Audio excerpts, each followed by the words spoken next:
High. So hello and welcome. বেশ লম্বা একটা বিরতির পর আমি আজকে আবার আমার ইউটিউব চ্যানেলে কন্টেন্ট বানাতে বসছি। আমি চেষ্টা করব যে আবার যেন রেগুলারলি কন্টেন্ট বানাইতে পারি। আজকের ভিডিওতে হচ্ছে ফাইবারের একটা বিষয় নিয়ে কথা বলবো। ফাইবারে আমরা অনেক সময় দেখি যে আমাদের গিগ হারিয়ে গিয়েছে, আমরা আমাদের গিগ খুঁজে পাই না। ওকে, সো সেই জিনিসটা আসলে কেন হয় এবং সেই বিষয়ে আসলে করণীয় কী, তো এটা নিয়েই আজকের ভিডিওটা। তো যাই হোক, কথা না বাড়িয়ে আমরা টপিকে যাই। ফাইবারে গিগ নাই হয়ে যাওয়া ব্যাপারটা দুইটা জিনিসের জন্য হইতে পারে। প্রথমত, আপনি যদি তাদের কোনো কন্ডাক্ট ভায়োলেট করেন, তাদের কোনো টার্মস অ্যান্ড কন্ডিশনসের এগেইনস্টে গিয়ে কোনো কিছু করেন, সেই ক্ষেত্রে ফাইবার আপনার গিগকে টার্মিনেট করে দিতে পারে প্রথমত, এবং দ্বিতীয়ত যদি অপরাধ বেশি গুরুতর হয় সেই ক্ষেত্রে আপনার অ্যাকাউন্টটাই টার্মিনেটেড হয়ে যেতে পারে। দেখা যেতে পারে আপনাকে ফাইবার ব্যান করে দিয়েছে। এটা একটা কারণ হতে পারে, এবং মোস্ট অফ দ্য টাইম এটাই হয়ে থাকে নতুনদের ক্ষেত্রে। আমরা যারা নতুন শুরু করি ফাইবারে, আমরা খুব বেশি ধারণা না নিয়েই শুধুমাত্র কিছু স্ক্রিনশট দেখে মাথা আর কাজ করে না, মনে করি যে এখনই শুরু করার জন্য পারফেক্ট সময়। আমরা যাই, গিয়ে কি করি, 2-3টা গিগ দেখি, তাদেরটা কপি পেস্ট করি, আমি একটা গিগ বানায় ফেলি। ইনফ্যাক্ট এমন অনেক মানুষ আছে যারা কি করে, যেই কয়টা গিগ র্যাঙ্কে আছে সেই কয়টা গিগের মতো হুবহু থাম্বনেল বানায়, কিংবা ওই থাম্বনেলটাই নিয়ে নিজের গিগে বসিয়ে দেয়। সো এইসব কারণে এইসব কিন্তু কোনোভাবেই ফাইবারে করা যাবে না। এই জিনিসগুলোর জন্য ফাইবারের টার্মস অ্যান্ড কন্ডিশনস ভায়োলেট হয়, এবং সেই গিগের ওনার যদি দেখে আপনি তারটা কপি করেছেন কিংবা তার ছবি আপনি ইউজ করেছেন, এবং সে যদি কোনোভাবে রিপোর্ট করে, অথবা রিপোর্ট না করার পরে ফাইবারের যদি এটা চোখে পড়ে কোনো কারণে, আপনার অ্যাকাউন্ট টার্মিনেট হয়ে যাবে। প্রথমত আপনার গিগ নাই হবে, তারপর আপনার অ্যাকাউন্টটাই নাই হয়ে যাওয়ার চান্সেস 95%। ওকে, এটা ছিল একটা নেগেটিভ সাইড, মানে নেগেটিভ কারণে আপনার গিগ নাই হয়ে যেতে পারে। আবার আর একটা পজিটিভ কারণ আছে। পজিটিভ কারণটা কি? পজিটিভ কারণটা হচ্ছে, অনেক সময় দেখা যায় কি, আপনার গিগে অর্ডার আসতেছে, কিন্তু তারপরও আপনার গিগ নাই। মানে আপনার গিগ র্যাঙ্কে ছিল, আপনার গিগে অর্ডার আসছে, কিন্তু হুট করে আপনার গিগটা নাই হয়ে গেছে। নাই মিন্স নাই, আপনি খুঁজেই পাচ্ছেন না। এটার পিছনে কারণ কি? এটার পিছনে, এটা হচ্ছে পজিটিভ সাইড আর কি। ধরেন আপনার গিগ বেশি ভালো করলেও কিন্তু নাই হয়ে যেতে পারে। সো এটার পিছনে কারণ হচ্ছে, ধরেন কোনো কারণে এটা হয়ে থাকে প্রায় ক্ষেত্রেই, যারা একটু ভালো সেল পাচ্ছেন তাদের ক্ষেত্রে এটা হয় যে ফাইবার চয়েসে যখন চলে যায় আপনার গিগটা, তখন একসাথে অনেক অর্ডার আসতে শুরু করে। ধরেন আপনার 5টা-6টা অর্ডার চলে আসছে। যখন আপনার গিগের কিউতে 5টা বা 6টা অর্ডার জমা হয়ে যায়, কিংবা 7টা অর্ডার জমা হয়ে যায়, তখন ফাইবার অটোমেটিক্যালি আপনার গিগটাকে তুলে নেয়। মানে আপনার গিগটা আর তখন কেউ দেখতে পারে না। কেন করে সেটা করার পেছনে কারণ হচ্ছে, আপনার গিগে যখন 6টা-7টা অর্ডার জমা হয়ে যাবে, তখন তো আপনি চাইলেও হচ্ছে আর বেশি অর্ডার নিতে পারবেন না, অথবা যদি নেন সেই ক্ষেত্রে আপনি অন টাইম ডেলিভারি করতে পারবেন না। সেই ক্ষেত্রে কী হবে, ক্লায়েন্ট আপনার উপর বিরক্ত হবে, এবং আলটিমেটলি ফাইবারের উপর বিরক্ত হবে, যেহেতু আপনি ফাইবারে কাজ করেন। সো ফাইবার চায় একজন মানুষ যেন একসাথে 6-7টার বেশি অর্ডার না নিতে পারে, এবং নিয়ে আসলে এটা যদি আমরা নর্মালি চিন্তা করি, সেটা আসলে কিন্তু পসিবল না, এই 6-7টা অর্ডার একসাথে নিয়ে একসাথে ডেলিভারি করা। সেই জন্য ফাইবার আপনার গিগটাকে জাস্ট অফ করে দেয় কিছুদিনের জন্য। যখন আপনি আস্তে আস্তে আপনার এই অর্ডারগুলো ডেলিভার করতে থাকেন, সেই ক্ষেত্রে তারপর দেখা যায় আস্তে করে আপনার গিগটা আবার জায়গায় চলে আসছে। ওকে, সো এটা নিয়ে টেনশনের কিছু নাই, কিন্তু এই জিনিসটা আমরা ওভারকাম কিভাবে করব? ধরেন আমার হচ্ছে একটা গিগ র্যাঙ্কিংয়ে আছে, আমার অর্ডার আসতেছে। ধরেন আমি একটা লোগো ডিজাইনের গিগ দিছি, সেই গিগে হচ্ছে ডেলিভারি টাইম দেয় 7 দিন। মানে 7 দিনের পরে আমি আপনাকে ডেলিভার দিব। এখন একটা লোগো ডিজাইন করতে হয়তো আমার 7 দিন লাগে না, কিংবা ধরেন আমার আরও 3জন জুনিয়র ডিজাইনার আছে যাদের দিয়ে আমি কাজ করাই। সো তাদের দিয়ে আমি চাইলে একদিনেই কাজটা করাই ফেলতে পারি। তো সেই ক্ষেত্রে আমার 10টা অর্ডার একসাথে আসলেও সমস্যা নাই। কিন্তু ফাইবারের যেই নিয়ম, বা ফাইবার যে পলিসি মেনটেন করে, সেখানে সে তো আপনাকে দিবে না। কারণ ধরেন আজকে 1 তারিখে আপনাকে 7টা অর্ডার পড়লো।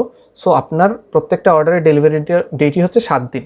হ্যাঁ, তো দেখা যাচ্ছে কি 1 তারিখে আপনার 7টা অর্ডার পড়ছে, এবং 7টা অর্ডারই আপনাকে 7 তারিখে ডেলিভারি করতে হবে। সেক্ষেত্রে ফাইবার ভাবে আপনি অন টাইম ডেলিভারি করতে পারবেন না, যার কারণে সে আপনার গিগটাকে অফ করে দিবে। তো এই বিষয়টা থেকে বের হয়ে যাওয়ার, কিংবা এটা সলভ করার উপায় কি? এটা সলভ করার উপায় আছে, এবং এটাই আসলে আজকের ভিডিওর মূল কথা।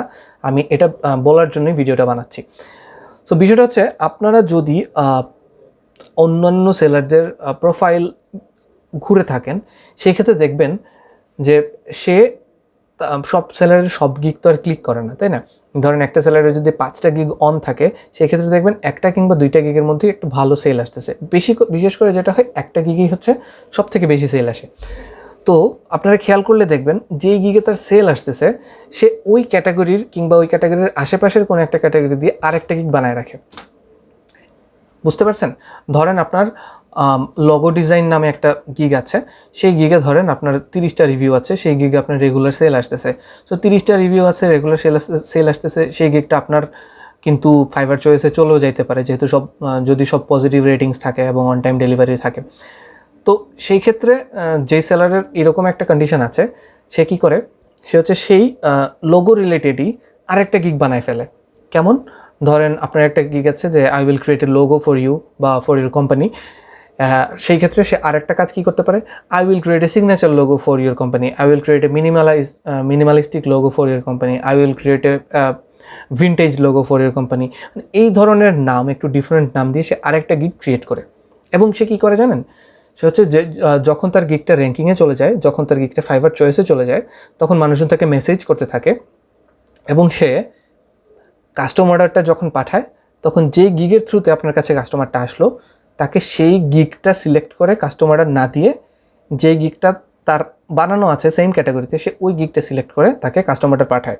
সেই ক্ষেত্রে কী হয়, আপনার যে নতুন গিগটা আছে সেই গিগটা দিয়ে আপনি কাস্টম অর্ডার পাঠাইলেন, কাস্টমারের কিন্তু কিছু আসে যায় না, সে ওই গিগেও লোগো পাচ্ছে আপনার থেকে, এই গিগেও আপনার থেকে লোগো পাচ্ছে। কিন্তু আপনার কী হইলো, আপনার কিন্তু এই গিগে কিউ পড়লো না, পড়লো গিয়ে অন্য আরেকটা গিগে।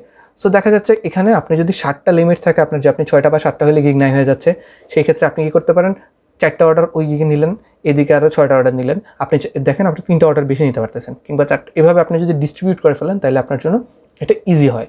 আর আরেকটা জিনিস কী হয়, যেহেতু আপনি কাজ জানেন, যেহেতু আপনার পজিটিভ রেটিংস আছে সব এখানে, সো আপনার ওই গিগেও আপনি যখন ডেলিভারি দিবেন, তো ওই গিগেও আপনার পজিটিভ রেটিং পড়বে, মানুষজন পজিটিভ ফিডব্যাক দিবে, এবং সেই ক্ষেত্রে আপনার আরেকটা গিগ নতুন করে র্যাঙ্কিংয়ে চলে আসার একটা সম্ভাবনা থাকে। সো এইভাবে আপনি আপনার একটা নতুন গিগকে র্যাঙ্ক করায় ফেলতে পারেন।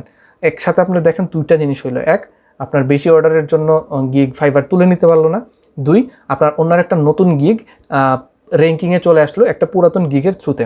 সো এই জন্য মানুষজন যেটা করে যে সেম ক্যাটাগরিতে 2টা গিগ বানায় রাখে। আই হোপ আমি বুঝাইতে পারছি আপনাদেরকে।